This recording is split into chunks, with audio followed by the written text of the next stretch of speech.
Oh,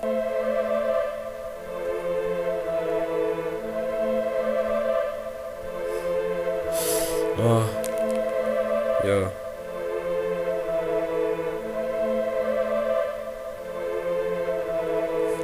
Fier de ma sœur, je n'en ai pas, je te parle de celle de mon cœur, celle que je ne connais pas qui trime, noyée par la sueur. À la fin du mois, elle aura ses pépites, quelle triste récompense au vu de ce qu'elle mérite.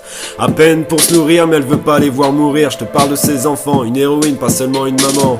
Noël approche, faut monter le sapin. La nouvelle année approche et ça sent le sapin. Je parle pas forcément de déclinaison de santé, mais plutôt l'idée qui germe de se suicider. Les enfants, cette année, le Père Noël est occupé. Si c'est pas ce que vous avez commandé, s'il vous plaît, soyez pas étonnés. D'ici quelques années, quand vous comprendrez, je perdais les rênes de ma vie, veuillez m'en excuser. Je m'attarde pas sur le fait qu'on parle pas de leur père. En France, c'est comme l'idée que les hommes sont plutôt frères. Tu m'as compris, triste réalité. Quand t'as un gosse, t'as juste le courage de l'assumer.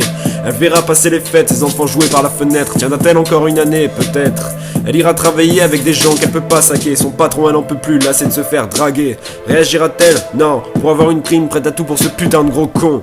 Ses rêves ils se sont envolés il y a déjà des années. Ça correspond au jour où son premier gosse est né, où le père s'est barré. Elle voyait sa vie comme un conte de fées, fait ses comptes et demande au bon Dieu ce qu'elle a fait.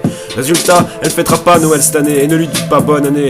Oh non, dites pas bonne année. Le temps passant, y a pas que le monde qui est vieillissant. Elle sera placée par ses propres enfants, vivra dans un hospice, ces endroits qui puent la pisse. Dans sa tête, dans son cœur, c'est pas du tout ça. Elle se voyait vieillir avec ses enfants dans ses bras. Après tant d'années, après avoir passé une vie honorable, elle s'était dit que ses gosses lui seraient redevables. Mais que dalle, ils sont là que quand y a besoin de mailles. Son instinct de mère lui dit de pas les laisser sur la paille. Jusqu'à la fin, ce sera ses enfants et sa bataille. Oh.